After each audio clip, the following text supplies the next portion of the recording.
The following program is a Town of Colonie television production of the William K. Sanford Town Library.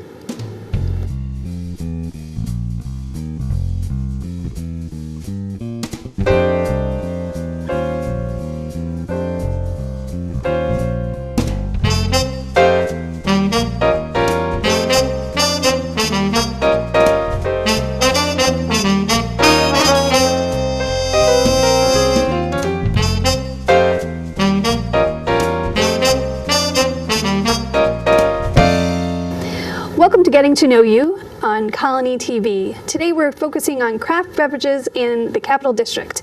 And I have, and I'm going to say what is your last name? Alejandro Del Peral. Del Peral. Del Peral. Yeah. Okay, from Nine Pin Cider. Welcome, Alejandro.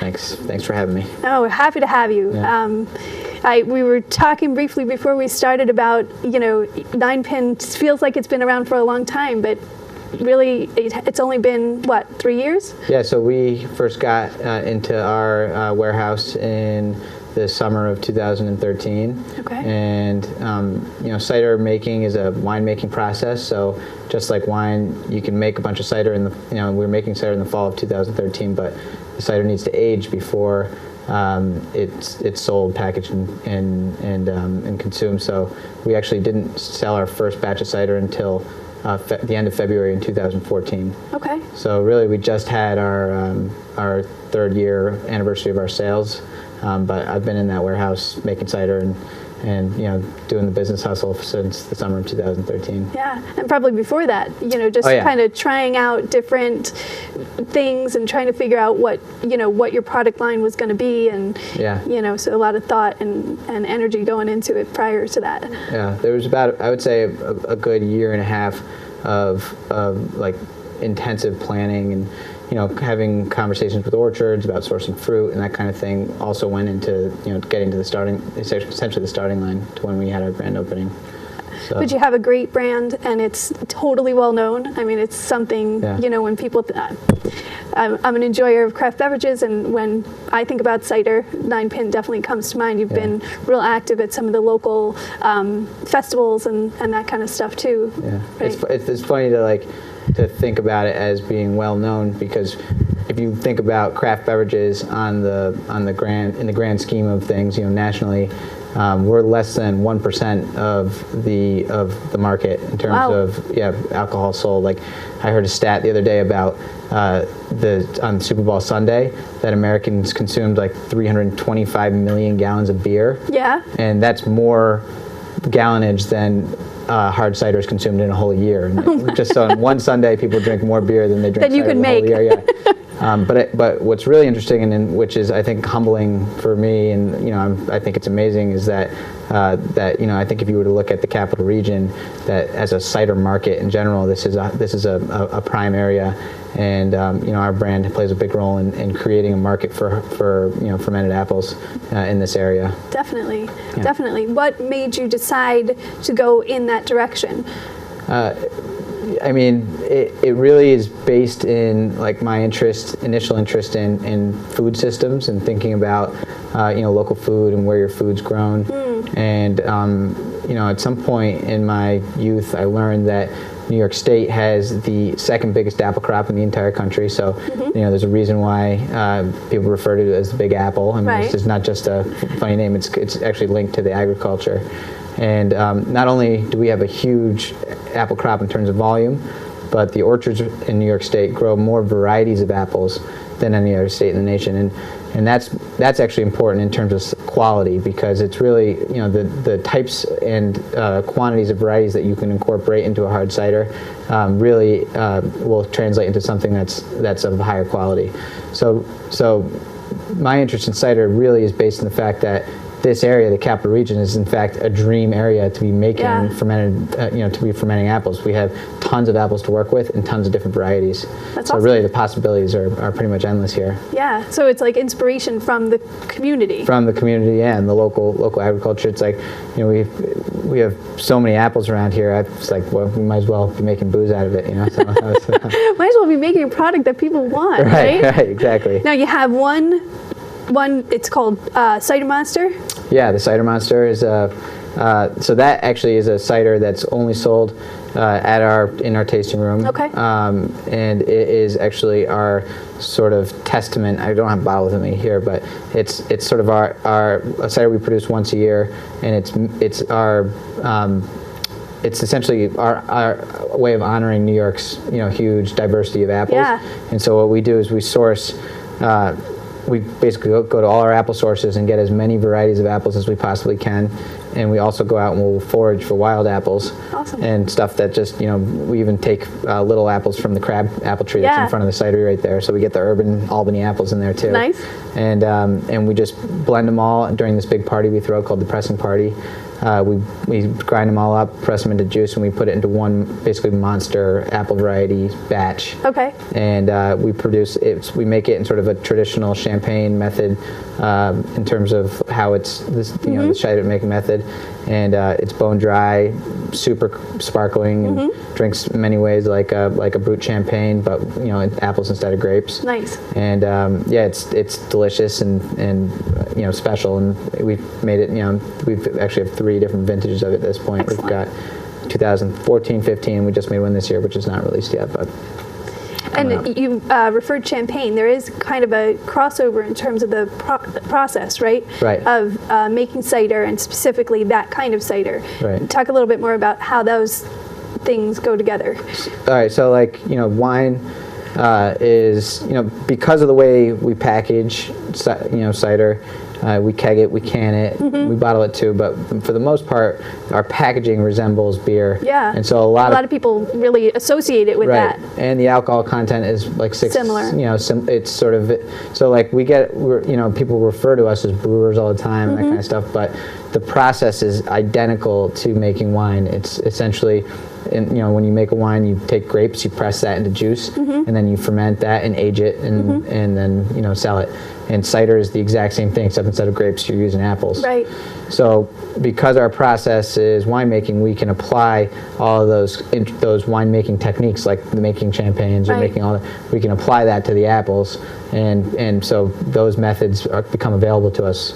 And for example, the Cider Monster, it undergoes its primary fermentation, so it's fresh pressed juice. We make the fresh pressed juice. We put yeast in it. It ferments, and it creates its initial 6.7%. Right. Well, it depends actually on the blend, but whatever the initial alcohol content. And then we'll age it, and then we'll put it in the bottle. And when we put it in the bottle, we'll add a little bit of sugar and another dosing of yeast. And so you get the carbonation. So it actually will undergo a secondary fermentation in the bottle, and because it's corked, it'll trap the fermentation in there, and so that's how it gets the really sort of strong carbonation, and actually the quality of the bubble is different, like as opposed to our signature cider, which is a forced carbonated product. It's like a much finer, fizzier, almost silkier carbonation. So it's delicious. It drinks really nice. Yeah. So you're really vintners, not necessarily brewers. Yeah, we are not brewers. So brewing implies that you heat something up. Right. But there's no heating. It's just fresh juice and fermented. Interesting. But I think culturally, we align more. Like wine has a sort of an elite kind of almost. I don't want to say snobby because I love wine too. You know what I mean? Right. It doesn't have to be snobby, but you'd never see you never see like a winery canning wine and shotgunning cans of wine or anything like that. No. Whereas like we have fun just like the craft brewers. And so I think on a cultural level, in terms of like the nature of our industry and the people, like we align with the brewers in that way. Yep. But our process and equipment and the direct link to the farms in many ways is totally the same as making wine.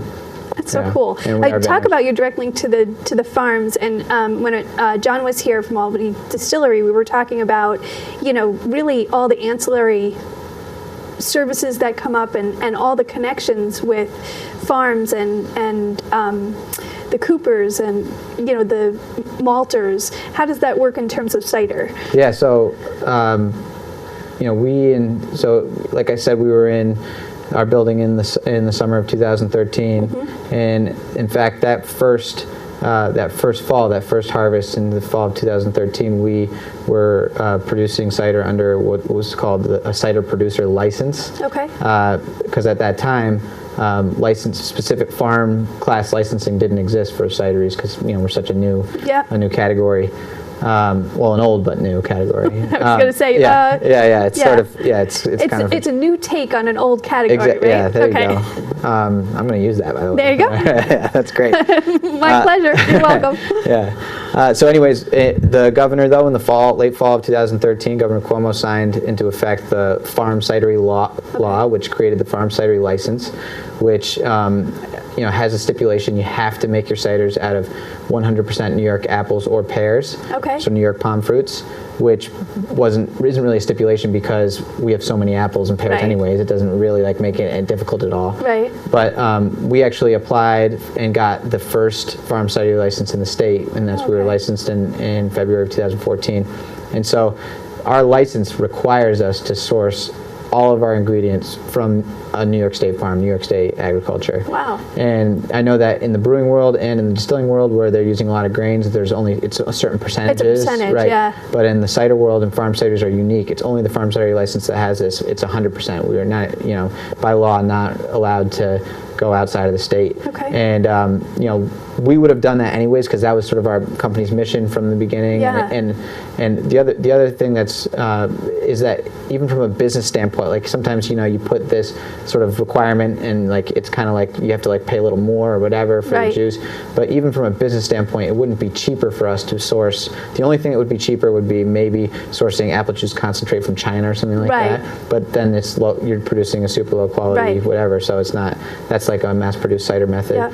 But it wouldn't, from a business standpoint, doesn't even make sense for us to source apples from anywhere else because we just this is so it. Many. We grow so many. Yeah, this is it. This is the best. So in terms of our sourcing, and again, coming back to that sort of what we were talking about before, the food systems, cider makes so much sense to be drinking right here, and this is an amazing place in the world, really, to be in the cider industry, and it's not difficult at all, but all down the supply chain, we try at a principle to keep it as local as possible, try to keep as much of our stuff sourced from New York State. In fact, we just this past year purchased 7 6,000-gallon fermentation tanks, which were all made by a company in Geneva, New York. So we got New York tanks in there too. Yeah, exactly. Excellent. Yeah, he was talking about New York barrels, and that's just so awesome to hear. Right. Because it's really encouraging that economic development just right here in the state of New York. Yeah, I've sort of always, from just personally, I've always been, psyched about, supporting local, but now being in business, and especially after, my limited time in the last 3-4 years, sort of watching it, it's more, and I'm not an economist by any means, so this is just straight from me, observation. From being an experience. Yeah, but, absolutely. You really see how, you might have to spend $1 more on anything, but it's that dollar goes so much further because it's we buy, for example, a bar buys our cider. Then if they're buying our cider, that means our distributors, getting paid, we're getting paid, and then the farmers where we're sourcing or sourcing fruit from are getting paid, and all those, different tiers in the process are supporting, families and communities and that kind of stuff. And so it's like this snowball effect, as you spend more money locally, then more people locally have money and they spend more money back. And so it's almost like the return on your sale, on your investment is so much higher, even though it might be slightly more expensive because and it's almost immediate. And it's immediate, right? Yeah. Because it's staying within your own community. Right. It's a beautiful thing. It's you start out thinking, okay, I'm just going to make cider. You don't realize how much you're helping your neighbors. Right. Yeah. It is pretty amazing. I mean, we in terms of our sourcing, I mean, I have to give a shout out to the orchard that we are partners with, Samascot Orchard. Love Samascot. They're amazing. Yep. Kinderhook. They were my neighbor. They were sort of the local orchard. I grew up about 10 minutes from their farm there. I mean, my dad we grow about 40 trees on our property. Okay. And we make a special batch of cider out of that every year. But a majority of our cider is produced from apples that are grown at Samascot. Yeah, and they in our first year, startup business, I approached them being we want this much volume, and 2013 happened to be a big apple crop, and so they that first year helped us launch by giving us essentially giving us some juice to work with. Okay. And in exchange, we give them, they're part owners from Nine Pin Cider. So Yep. it is my mom, myself, and Smascot Orchard are Okay. I thought that there was an here. involvement with Smascots, but I wasn't sure how it played out. Yep, and that's it, and it's been an amazing partnership, and they, as an orchard, grow 87 varieties of apples, which Yep. is like, for a cider maker, it's amazing to have Couldn't someone. been- Yeah, yeah. it couldn't have been better, and they're planting all sorts of cool different varieties that, in the coming years we'll be able to make ciders out of, Yep. and Jake's Mascot's got in his, he's got in a greenhouse going right now. He planted 200 seedlings so an apple, by the way, like if you have like Granny Smith apple, for example, and you cut it open, you take a seed and you plant that, the tree you get is not going to be a Granny Smith. It's every one of those seeds is actually a genetic individual. So Really? yeah. So so planting an apple from seed. So when an orchard plants, a row of Granny Smith apples, they're actually buying a Granny Smith tree and then grafting it onto some rootstock. Wow. So that's so they know what variety they get. So if you grow, an apple from seed, it's pretty much a crapshoot in terms of what you don't know what it is. Right. So That's so cool to know. yeah. So Jake, he's got a whole seedling trial going with like 300, Smascot seedlings. Awesome. So who knows? We might even get like the perfect dream cider apple out of that. There you go. Right. So And I'm sure you're an inspiration to him. Like now he has this other avenue to play with. right. He could say, "This is what I want to do because that's going to be for that." Right. That's exactly it. I mean, yeah, like we get calls from local orchards all the time about selling fruit, and it's I think that one of the greatest benefits in terms of local economy of the cider industry is to the orchards. I mean, we give an outlet for fruit that was otherwise Thrown away. Yeah, thrown away. It was otherwise lost. And so that's the way, and I'm not an apple grower. I'm not in the business of apple growing, but my understanding of it is that an orchard really makes money selling grade A fruit, the perfect Sure. fruit that you see like when you go to At the the grocery markets. store and at the markets and that kind of stuff. But on any given apple tree, depending on how good you manage the apples, and I'm just going to throw a number out there, like 40% of the apples are actually grade A. Right. The remaining apples are they're different grades. There's like the utility grade, and then there's also cider grade apples, and the apples that fall on the ground, the drops and Yep. stuff like that. So if you think about an orchard, they before the cider industry, they had 40% of the fruit that they actually growed and put energy into growing were actually profitable. The rest of it was essentially used for they could make some sweet juice or they could do stuff out of that, but like Secondary markets. secondary markets, yeah. And so the only real outlet for them was to sell it to some of the bigger juice companies, Sure. the huge ones, and they buy apples by the tractor trailer load. They basically fill a tractor trailer up, and because they sort of like have control of the market, they essentially set a price that they'll pay. Supply and demand. Yeah. And a lot of times that price that they would set was actually lower than what the say grower. super low. Right. Yeah. Lower than so they would sell the apples at a loss just to minimize loss. Whereas, we can take those lousy apples, Right. convert them, ferment them, convert them into this then much more valuable product. So we're actually able to pay enough for those apples that the orchard actually now profits off of its. Up at 60%. Off it's the remaining part of the tree. Wow. So that that is in terms of economics, for the agriculture, it's a really huge benefit that we're proud of and we're psyched to sort of provide as into the local economy. How far out of the Capital District do you find yourself going? And is it more it doesn't sound like there's a need, but do you explore even like further into New York? You're talking for sourcing fruit? For sourcing fruit. Okay. Yeah, so our apples, about 98% of what you're drinking when you drink Nine Pin is grown at Smascot. We do get a smaller quantity, but super high quality from Lindsay's Orchard, which is in Rexford, just up in Clifton Park area. Yep. And Dwayne Lindsay is a great, the family's been growing apples forever. Yeah. He's got tons of varieties, and his blends are fantastic. I mean, he makes some of the greatest sweet cider blends ever, which typically translate into good tasting Sure. hard cider.